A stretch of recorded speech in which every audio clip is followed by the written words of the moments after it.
Hey everybody, Jonathan Matt Mendes, Painted Love, and welcome to my channel.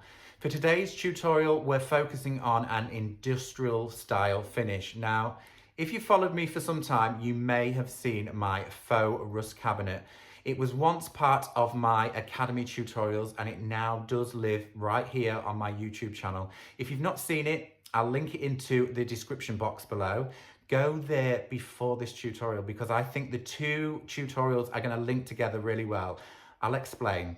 So the tutorial was all about the rust patterner. There were drawer fronts to that cabinet. Many of you will have seen my cabinet in the workshop. It lives somewhere over there. Unfortunately, you can't see it. I will post a picture in a moment. But it did have a really unusual crackle finish to the drawer fronts. Each drawer was a different colour.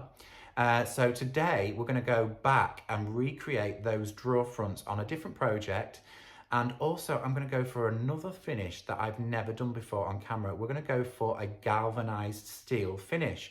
So let's take a closer look at the project that we're working on today.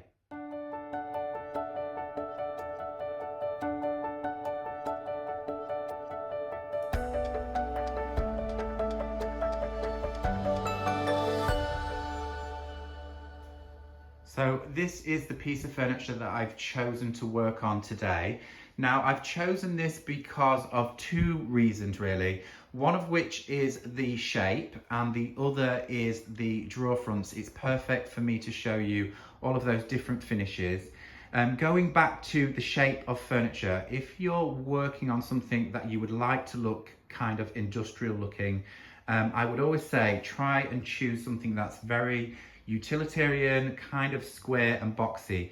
Obviously the legs on this piece are Queen Anne. I've never seen anything industrial with Queen Anne legs, so unfortunately they will go into storage with my handles and other bits and pieces that I remove from furniture, ready for another project.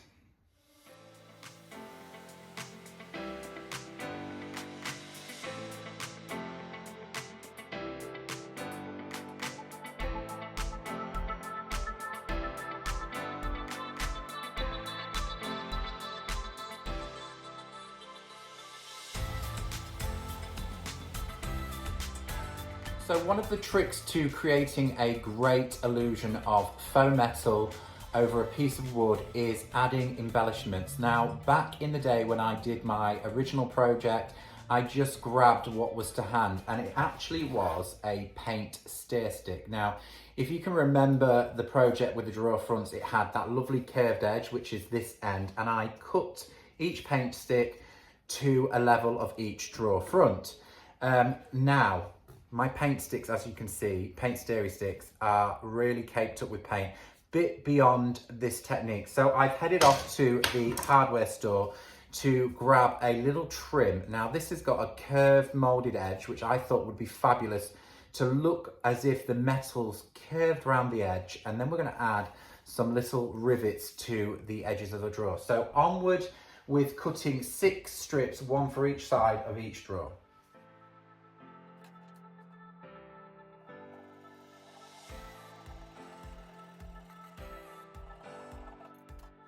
So I have my 6 strips to go on each side of each drawer. I've cut them slightly bigger so I can sand back. And all we're going to do is use some quick and thick tight bond to apply these to the surface with a little tack nail just to secure.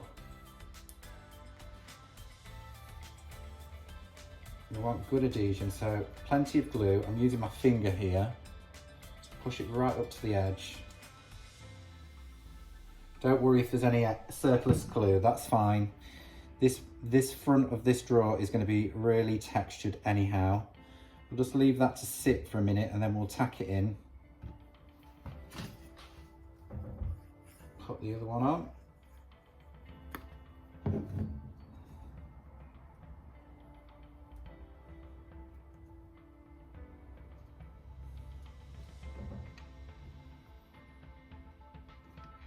The key here is to make sure it runs really smooth with the leading edge. So that's what you're focusing on.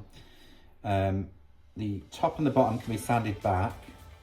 And I've got these really thin panel pins, and they are longer than the drawer front. So I'm going to keep them to the overall edge where it connects to the side. So I know that it's not going to poke through the other side. This is just literally to hold in place while we're working. So be careful when you're hammering, it will slide around. Once you've got that first hammer in, you can drive it home.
So that's the wooden strips on, nice and smooth, sanded at each end. They fit perfectly on the drawer front.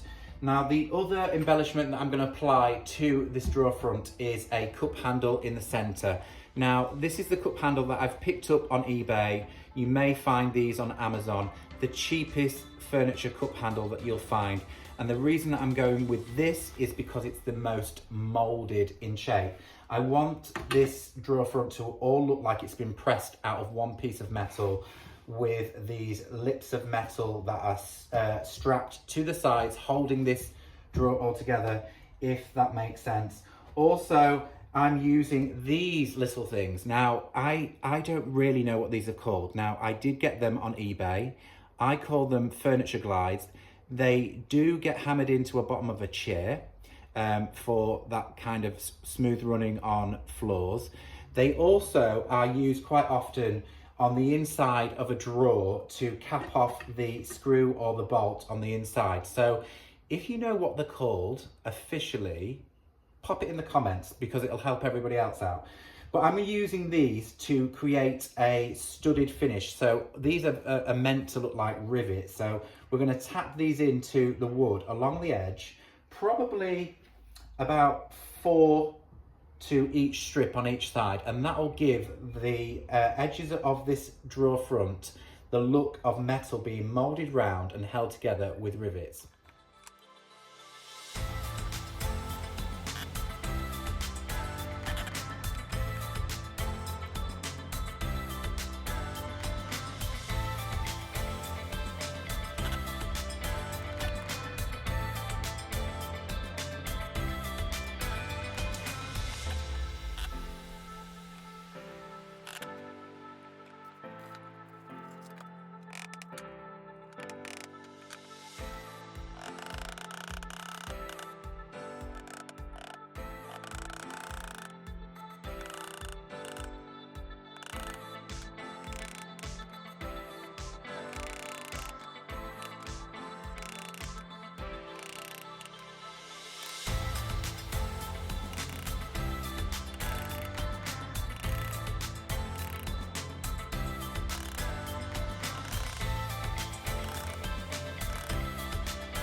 so that's all of the embellishment complete for the piece. I'm going to place the drawer back into the carcass so you can see how it looks right now. It does kind of look strange, I know it does.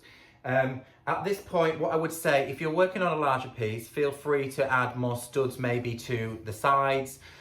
With it being smaller, I'm not going to add any more because it will look kind of contrived and not so real. So all that's left to do is sand down the existing holes to get a smoother finish here.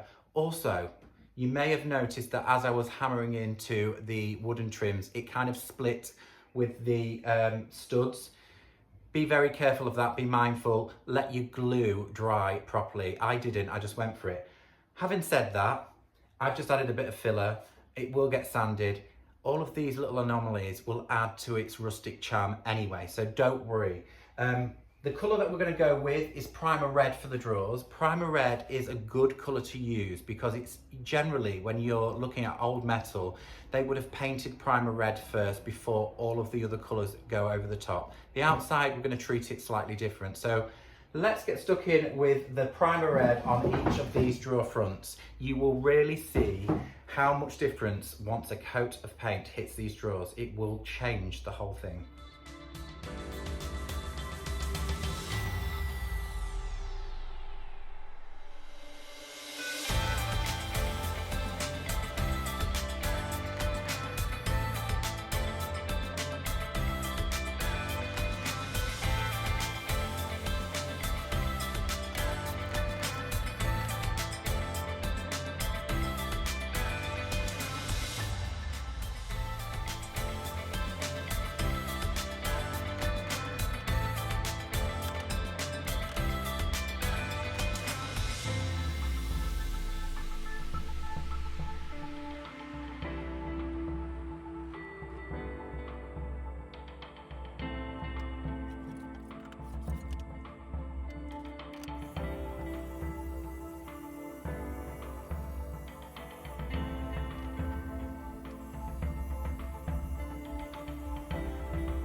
As you will have seen, the three drawers have now had 2 coats of Primer Red, and we're moving on to drawer number 1. This is the top drawer of my bank of drawers, and I'm going to do something slightly different. We're going to use salt wash here just to add a little bit of texture. Now, the reason that I'm doing this is I am going to be using Crackle step 1 and 2 as it was intended via the manufacturer instructions.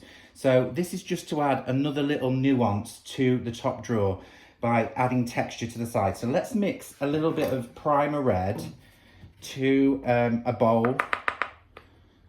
Take 2 scoops of Primer Red, and I'm going to do it quite thick. I'm going to take some salt wash, about a full scoop there, and incorporate the 2 together. I will get this all over, but I'm not worried. Mix the 2 up, thick paste.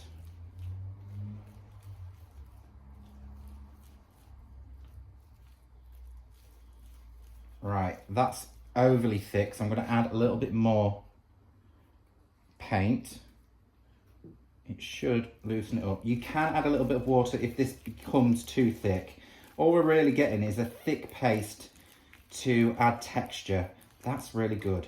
Annie Sloan paint works really well with salt wash because it's on the thicker side, and you can use salt wash with any other brand of paint. You can even use it with household emulsion. It's an awesome product. So one of my favorite add-ons. Right, that's where we're going to call it kind of sticking to the spatula. Let's move this out of the way. And all I'm going to do is add texture to the edges of this drawer and a little bit over the rivets, some on the handle. Let's stick the brush in. And I'm just going to tap away at the edges and kind of trying to get sort of irregular patterns to the edge.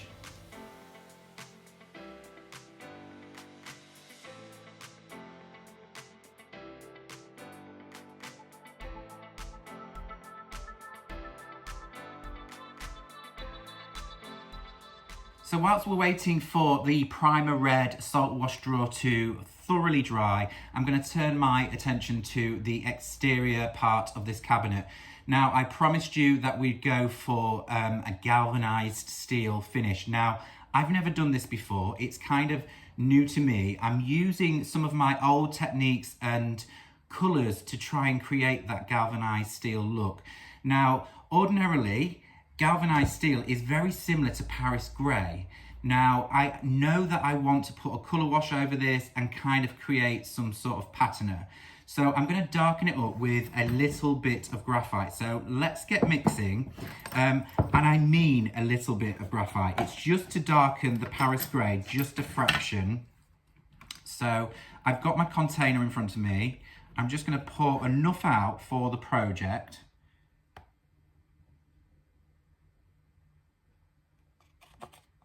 And then we're going to go in with graphite. I'll put a little in and then just see what I think to the tone of colour. This is a really old tin, gloopy. So we all know white and black make grey. So this is just going to make a slightly darker grey. Because I am going to put that white wash over the top. I think we're going to get really creative in creating a wonderful patina. I'm going to go for a touch more, only a touch, and then let's get stuck into painting the exterior.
Moving on to drawer number 1. Now this drawer is the one that we're going to use Annie Sloan Craqueleur step 1 and 2 as per the manufacturer instructions.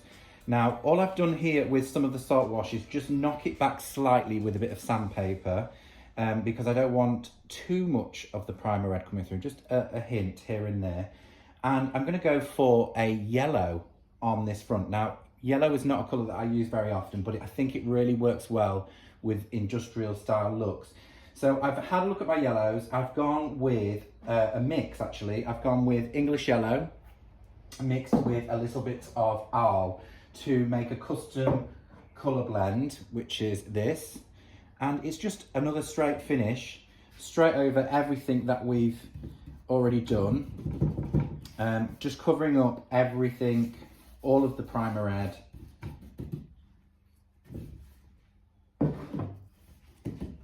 Full coverage, and then once this dries we will knock back some of the salt wash and we'll get little speckles around the edges of the primer red coming through. So that was the reasoning by adding the texture to this drawer front.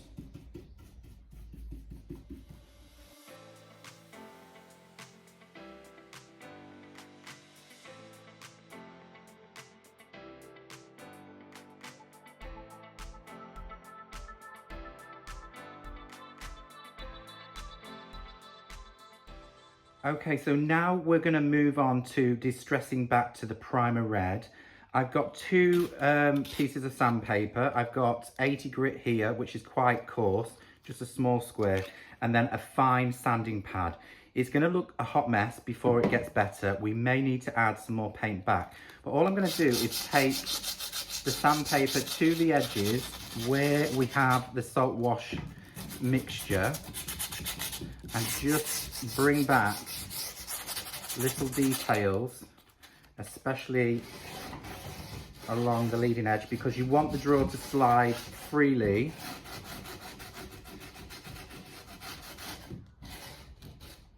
Now I'm going to be quite careful on the handle.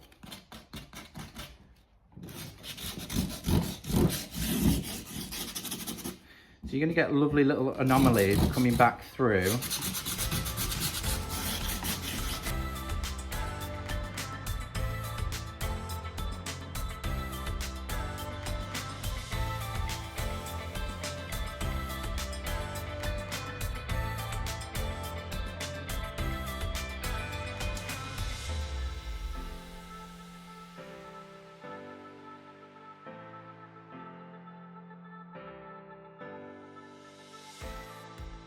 So we're now ready for Annie Sloan Craqueleur step 1 and 2. Now this is the manufacturing instructions, the way to use this product. So here it is, there's step 1 and step 2.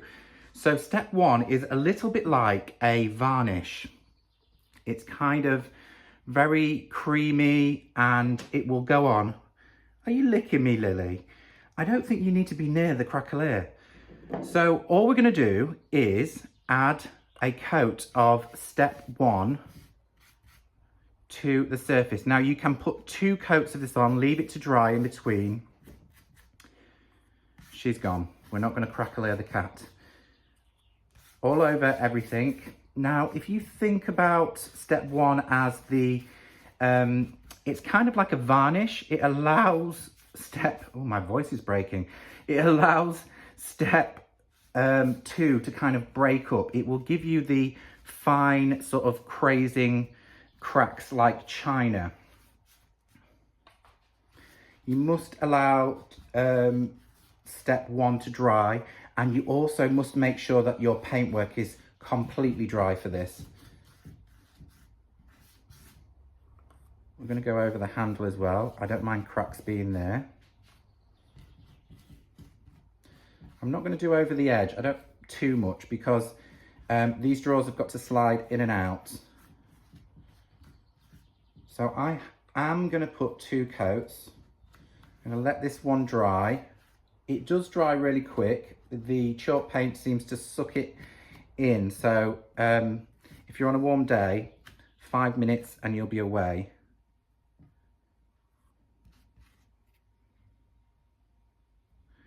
Little anomalies there that I've added in, take them away.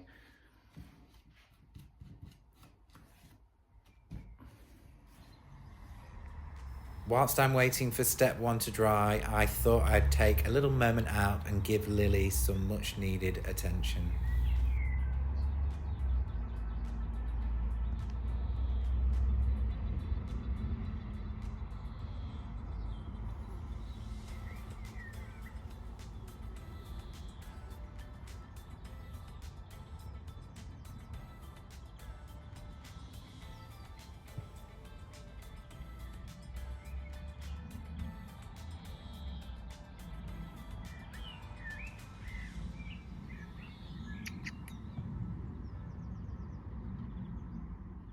So I've applied a second coat off camera. As you can see, it kind of looks like a varnish, quite shiny.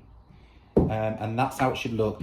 This needs to be dry, really dry, and not sticky. We're going to move on to step 2. Now, step 2 is a rather different consistency. It looks a little bit like Vaseline in the container. It's really thick, as you can see, kind of pasty.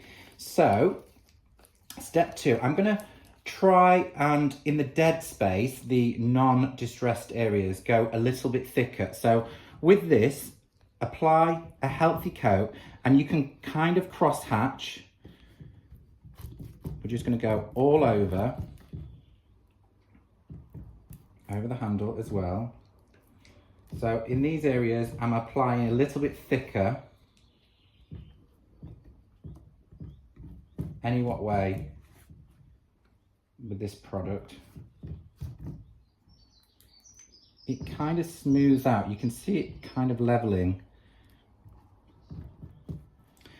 Now, all that's left to do is heat this up with either a hairdryer or a heat gun on a very low setting, or alternatively, just leave it outside in the sunshine. It will crack over time. I'm going to use my heat gun. Another little anomaly in there. I don't know why I'm worried about these things, because it'll all add to the overall look.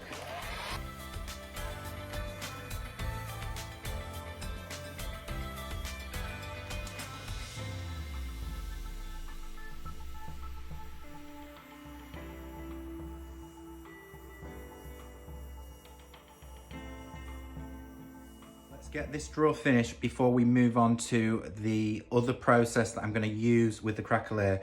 And all that's left to do is give it a wax coat. Now, I'm using clear wax here. You don't have to with this product. You can just go straight in with a dark coloured wax.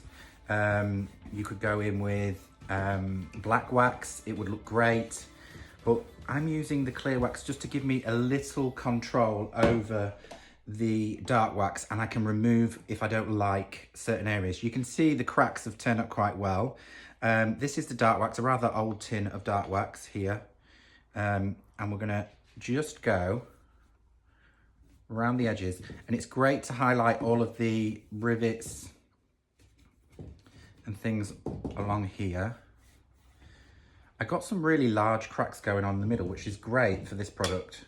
Usually you get kind of fine hairline cracks, but with it being thick, we got some really good cracking on the edges. It's cracking.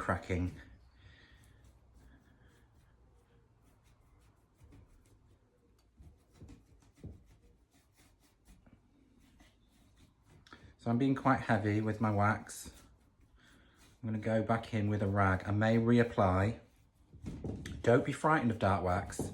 If you've got your clear wax underneath, it really does help when you want to take away something.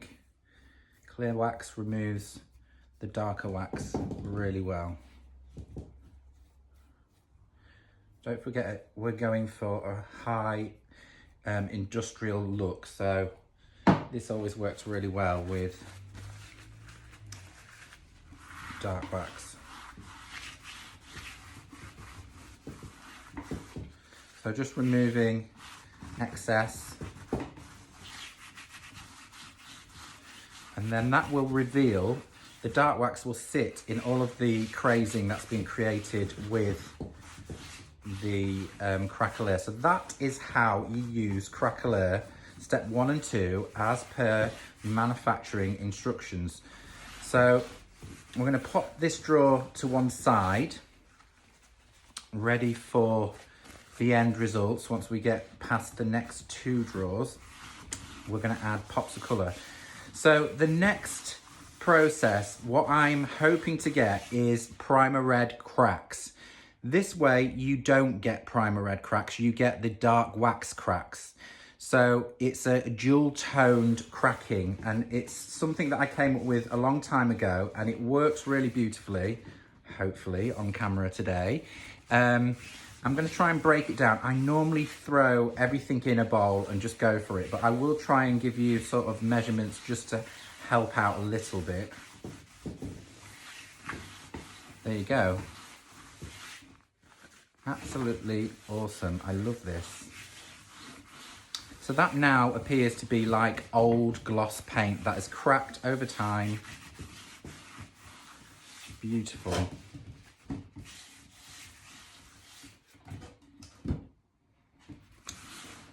And it just takes that high shine off with the dark and clear wax. Drawers number 2 and 3 are getting the same treatment as drawer number 1. Just a couple of coats of step 1 Craqueleur ready for the next part of the process. Okay guys, so you have just seen me apply step 1 to the drawer fronts as per manufacturing instructions. So this is where it's going to get a little bit technical, so stay with me. First of all, I'm going to mix up a colour.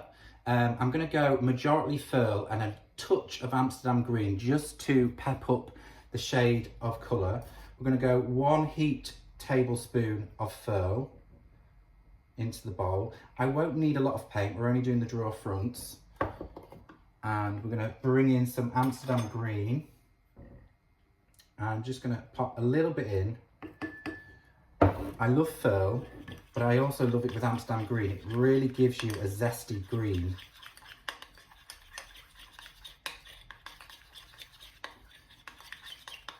I'm going to pop a little bit more Furl back in. That's about it. So you can see there's not a lot in the bowl. Right, moving on to Florence. We're going to kind of match up Florence. We'll do 1, 2 of Florence. It's more or less the same amount of paint in each bowl.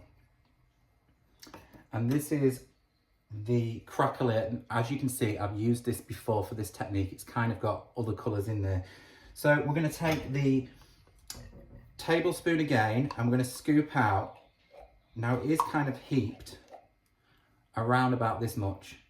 I would say double paint to the Craqueleur. Part 2, that is, guys, part 2. Pop that in.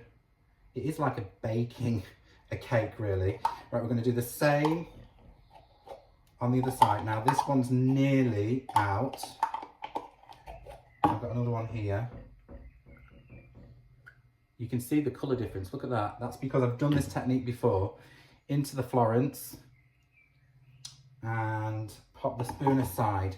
So I would say double paint to the step 2, and then we're going to incorporate this into one another.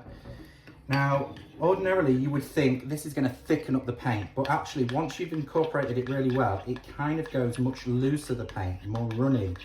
You'll see in a moment as the 2 products mix together, it becomes kind of like you've added water. Actually, it becomes much more liquid. Whoops. I am determined to get this colour into the Florence. Really incorporate well in. Can we see, if I do that, look at how soupy that liquid goes, and that's where you want to be. You want to mix the 2 together and end up with this really soupy mixture. That's that one. Now we go with the Florence. What a great colour is this. Florence is awesome. There you go. You see it thick, going from thick to much thinner. Now if you're working on a larger piece and you want to do these large cracks on a larger piece, what I would say is most definitely just do sections here, there and everywhere where you might think distressing is going to happen, and then go back in with the paint straight around those areas, because if you do a whole piece with this crackle, it's going to look rather strange. Natural distressing with paints doesn't happen all over the surface, although that's what we're going to do on the drawer fronts.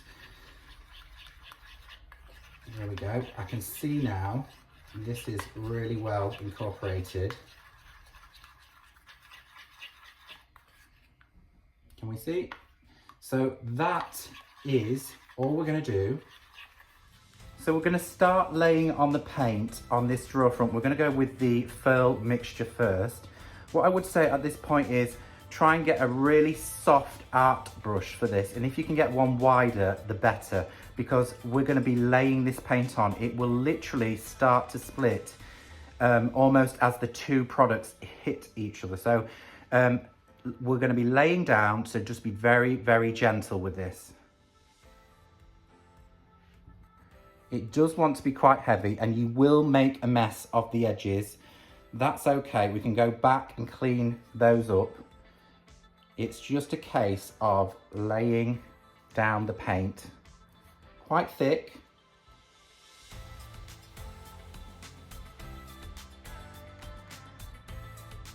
So lay your paint down as best you can to get a full even coverage.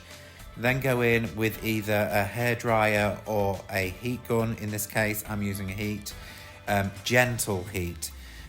Take your time over this. Now, be patient. It could take up to 5, 10, or even 15 minutes to thoroughly dry this out. And over time, you will start to see the cracks appear. And the exciting part about this, the cracks will continue to grow over the next few weeks.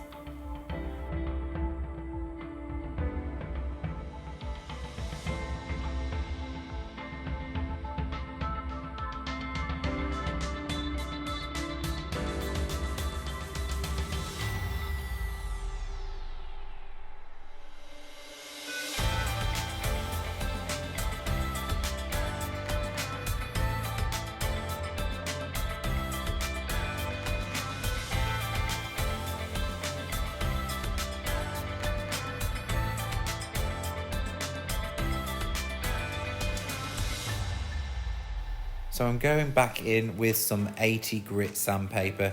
This is to bring back some of the primer red on the edges, kind of give it a little bit more distressing, and also to free up the edges of the drawer. It needs to run really smoothly back in its carcass.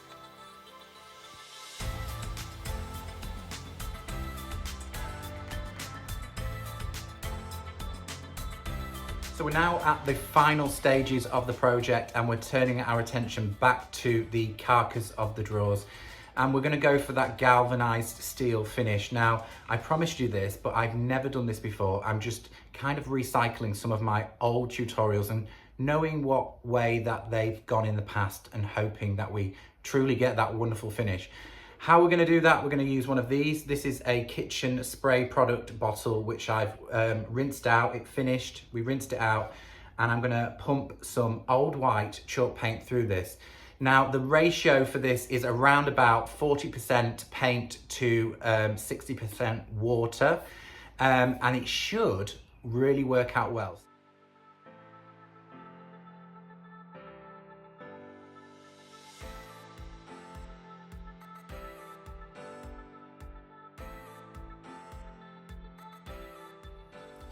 Once you've got your spray bottle mixed up, I've got a couple of other things. Two cotton cloths. One that's going to be submerged in water just here and wrung out, and the other one we're going to work with it dry. I always like to have a wet and a dry cloth when I'm kind of distressing furniture. So we're going to start on the back because the back's a good place to start. You can kind of get a feel for what's going to happen. It might need a little bit more water, it might need a little bit more paint. So the first thing that we're going to do is wring out our cloth. Now the cloth that I'm using is cotton, but it's kind of quite crunchy actually. This fabric's kind of crunchy, and that's what we want. We want a crunched up texture because galvanized steel has kind of got lots of dimply flecks. It's kind of different shades of grey. So this is going to create a patterner. We're just going to go for it, guys. We're just going to spray the surface all over. Don't panic, it does look a hot mess, I know that.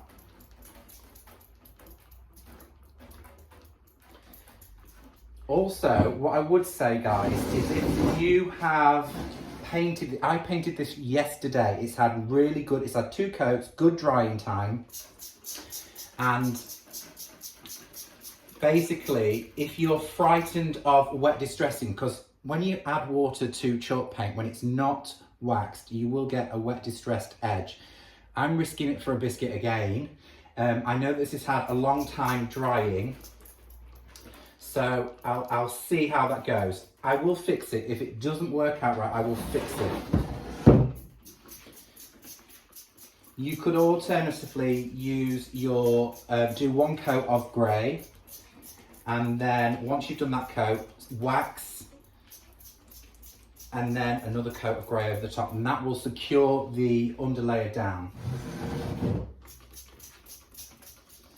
It is messy, guys, so I'm in my workshop. I don't mind paint going all over in here. You might want to take this outside. So we're adding all of these little flecks.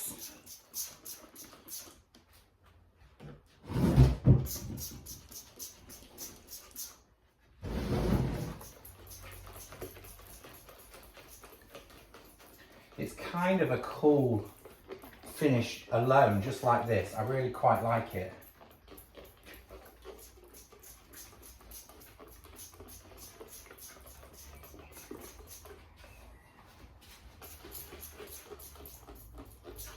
So what's happening now is this chalk paint is kind of sticking to the other dry porous chalk paint, and that's what we want. We want this kind of flecks, just irregular spots all over. And I'm going to allow it to set in just a little bit. You need a good even spatter of paint. Don't worry about trickles, that's fine. You do kind of want it to sit quite firmly like the top, but if you get one or two trickles, that's fine. It's going to add to the character. There we go. Right, now we're going to take our wet cloth. Now this is the wet one. I'm going to submerge it again,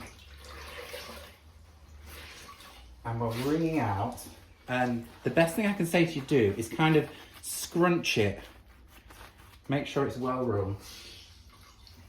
Because what we're going to do is lift some of this paint back off. We will keep on wringing out this cloth, but that's kind of where you want to be, kind of ruffled, because galvanized steel has lots of weird patterns in it. So what we're going to do is just pat it, kind of offload.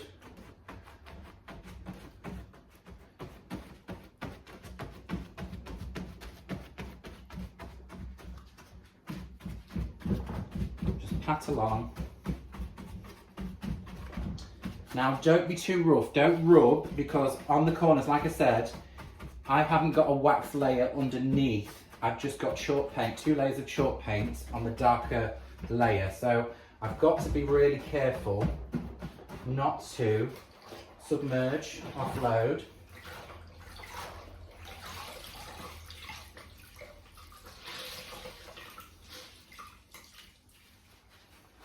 I've got to be really, really careful not to peel off any of the darker grey underneath.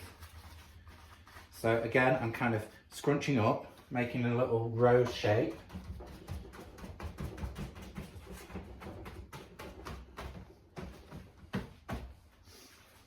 Right, I'm going to now go in with my dry one, just try and peel some of the paint back off.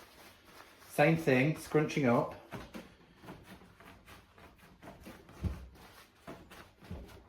I'm pulling back some of the layers of wet paint now with the dry, and it is creating really lovely marks.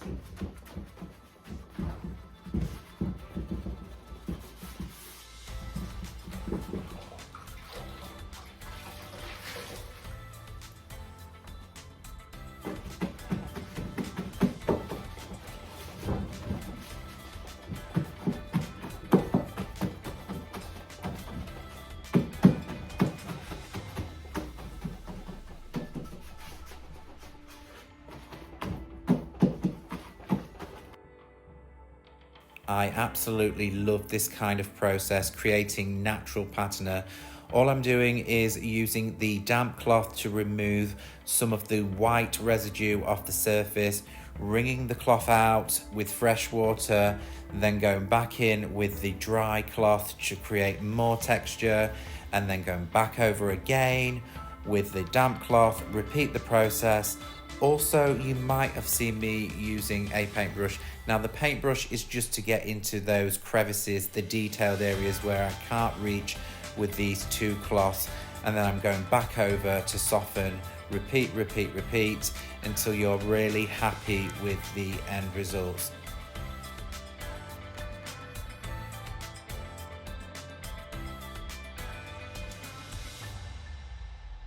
So that's just about it for today's tutorial. All that's left to do now is add a touch of clear wax to the exterior. I may go back into one or two of the drawer fronts and add a little bit more dark wax for a little extra patina. But I hope you enjoyed this rather long tutorial. Another long talky tutorial from me. You seem to like them, so I'm going to go with it. If you're new here and this is the first time you've seen one of my tutorials, please leave me a comment, a thumbs up if you've enjoyed it, and even better, subscribe and hit the notifications bell for a future project. I'll catch you all next time.